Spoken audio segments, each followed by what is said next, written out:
Hello, eu quero contar pra vocês que eu acabei de fazer um vídeo de 30 minutos e eu perdi o vídeo inteiro porque a Osmo tem uma função que no momento que você termina de gravar o vídeo, quando você para ele, se você segura o botão de liga e desliga, ele entende que você tá querendo desligar ou deletar. E aí o vídeo foi deletado. Mas o que eu quero falar com vocês? Primeira coisa, gente, se vocês gostam de conteúdo de empreendedorismo, conteúdos relacionados, né, à vida das mulheres, à rotina das mulheres. Eu empreendo já há 15 anos. Eu tenho uma trajetória em que eu fundei 3 empresas. No ano passado eu vendi uma empresa. Eu trabalho desde os 15 anos. Então, assim, eu acho que nesse cenário todo, né, e principalmente tendo convívio com tanta mulher, que eu me tornei um especialista em mulheres. Então, se você achar que faz sentido, eu queria te pedir para se inscrever no meu canal para acompanhar um pouco do que eu vou trazer aqui para vocês. Mas o que eu estava conversando, aproveitando que eu tô no Uber nesse trânsito ótimo de Belo Horizonte indo para casa com a Thalita, depois de uma consulta com a Fê e sem o meu carro, porque eu bati o carro, eu queria contar para vocês uma reflexão que eu tava fazendo com ela. Ela me perguntou assim: oi, o que você acha das redes sociais agora? Como você tá sentindo o Instagram? O que você tem percebido, assim? E ninguém pergunta isso quando tá tudo bem, né? Todo mundo pergunta algo nesse sentido quando as coisas estão desafiadoras mesmo. Nós estamos vivendo uma era em que as pessoas estão muito saturadas de várias coisas. É tanta informação ao mesmo tempo que a gente sente um cansaço da informação. E esse cansaço, da mesma forma que nós temos uma quantidade significativa de informação, ele sobrevém aceleradamente. Então a sensação que nós temos e a realidade é que o que antes nos cansava em um mês, hoje nos cansa muito em uma semana. Hoje nos cansa absurdamente em 2 dias. Por quê? Porque o nosso cérebro está cansado. A nossa mente, ela não foi feita e nem preparada para tantas informações simultaneamente, para uma rotina tão exaustiva como é, para sono tão desregulado, para alimentos tão ruins, né, para o corpo ali no sentido de nutrição, para déficits vitamínicos gigantescos, assim, né, então você não tem um sono ok, você tem hormônios de estresse elevadíssimos, e aí eu já tô entrando em uma outra pauta, mas a questão é, nós estamos viciados em dopamina, gente, viciadíssimos em dopamina, e esse vício em dopamina faz com que você não durma bem, faz com que você busque desafios o tempo inteiro, faz com que você nessa rotina extremamente acelerada se compare constantemente, então eu tô sempre olhando pro coleguinha do lado, o que ele tá fazendo, quanto dinheiro ele tá ganhando, como ele tem conseguido viver. E hoje eu tava assistindo um conteúdo e esse conteúdo falava que em 2060 a Coca-Cola vai estar custando R$99 se nós seguirmos no mesmo ritmo de inflação. Então é como se o nosso dinheiro cada dia ficasse mais barato e o nosso tempo não comportasse a necessidade de demanda, a necessidade de trabalho que nós precisamos ter para executar a demanda e cumprir ali com as nossas obrigações, né, da nossa vida. E se isso tudo que eu falei com você agora não trouxer nenhuma ansiedade, parabéns, nem precisa continuar assistindo o vídeo. A maioria das pessoas que escuta isso sente essa ansiedade, e era o que eu tava falando com a Fê nesse momento. Ela tava falando assim, foi até engraçado, ela falou assim: eu já chorei, eu também sou muito ansiosa, embora não pareça, porque eu sou muito calma, eu sou muito ansiosa. Por exemplo, hoje eu já chorei, e eu falei com ela assim, eu também. Aí a Thalita, a hora que eu cheguei pra te chamar pra gente vir, inclusive, e você tava chorando. São situações assim, e eu não vejo nenhum problema, tá, gente? Eu não acho que chorar é um desequilíbrio, eu não acho que chorar é uma fraqueza, mas eu acho que realmente é um recado, né? É o nosso corpo falando assim, eu não estou aguentando mais, eu preciso que você observe isso. É um sinal atípico, né? A lágrima escorrendo do seu olho ali, você tem alguma coisa anormal. Principalmente se você não é uma pessoa que tem hábito de chorar. Eu entendo como um recado, eu entendo como uma exaustão, eu entendo como um direcionamento da nossa mente e do nosso corpo para uma pausa. E aí a Fê falou comigo, o que você acha então que vai ser o caminho dos conteúdos hoje? Como você acha que as pessoas vão se conectar, né? Como que as pessoas vão engajar? Vamos trazer para a linguagem das redes sociais. Eu conversei com ela e eu falei, Fê, eu honestamente acredito que as pessoas estão caminhando para uma tendência de desconexão, mas não uma desconexão fora do celular. Até porque, gente, com a nossa rotina, nós não temos tempo de ficar também vivendo uma vida no offline com experiências presenciais. Imagina se você decidir conversar com a sua amiga em todas as vezes que você decidir isso, você ter que ir para um parque. Aí você mora em BH ou você mora em São Paulo, o deslocamento já faz com que isso seja inviável. Então, eu não acredito que o mundo vai se voltar para experiências presenciais. Não é isso. Embora eu acho que isso tem um valor e um apelo muito forte. Eu acredito sim que isso será muito valorizado. Eu acredito muito que as experiências presenciais vão ser muito fortalecidas, né? Hoje a gente vê aí, tem uma academia sendo construída aqui em BH, que, se eu não me engano, a mensalidade da academia é quase 5 mil reais, assim. Eu fiquei até brincando com a minha amiga. Eu falei, não, a diária de treino lá vai ser 500 reais, assim.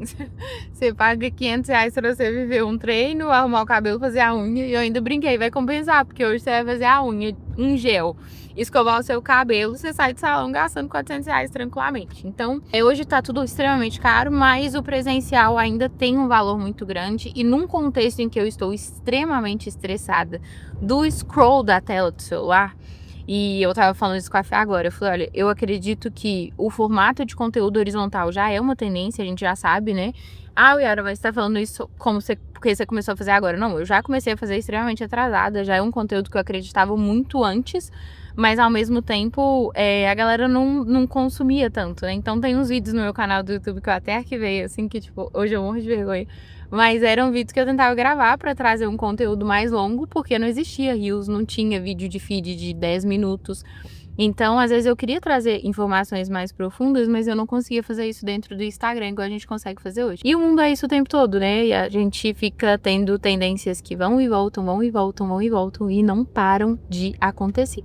Eu fico o tempo todo tentando compreender como nós podemos ser úteis, né, para o mundo, como nós podemos ser úteis para as pessoas que estão ao nosso redor. Eu trouxe para Fernanda não só o insight de compartilhar um pouco do dia dela para agregar valor, né, à experiência, mas construir a própria comunidade. A construção de uma comunidade, gente, é uma construção muito pessoal. E aí, quando a gente fala sobre comunidade, tem muita gente que pensa assim, nossa, então eu tenho que ter um grupo de 10 mil meninas simultaneamente me ouvindo, falando comigo. Não. A construção de uma comunidade é algo nichado. A construção de uma comunidade é uma liderança muito enxuta.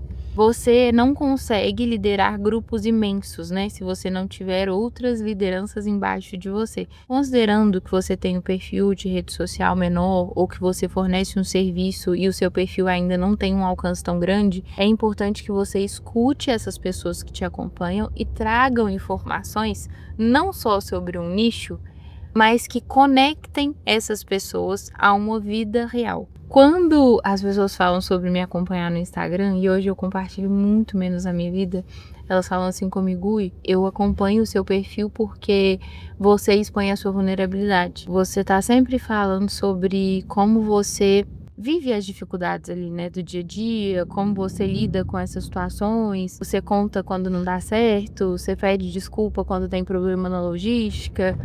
Isso tudo me trouxe muita liberdade criativa. Por quê? Porque eu me sentia acolhida na vulnerabilidade. Entende? As pessoas não apontavam o dedo pra mim e falavam assim, nossa, você é uma merda de empresária, você não dá conta de porra nenhuma, você tá chorando aí no Instagram, você tá falando aí que tá dando errado. Não ficava chorando no Instagram, mas assim, contando o B.O.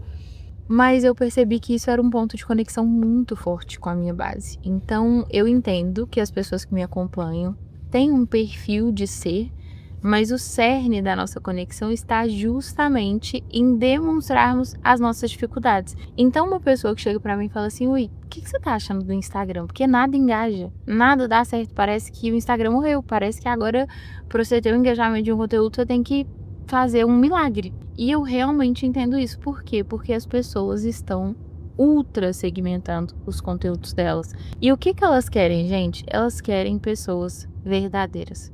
Elas querem marcas verdadeiras. Elas querem conexões com bastidores. Elas querem ver aquilo que você não postaria num cenário em que você quer aparecer. Sabe? Aquilo que você não colocaria de jeito nenhum na rede social há 5 anos atrás é exatamente o que hoje vai fazer com que o seu perfil engaje. E eu falei com a Fê, inclusive, eu aposto muito em contextos de saúde mental como uma tendência fortíssima nos próximos 2 anos. As pessoas estão muito esgotadas.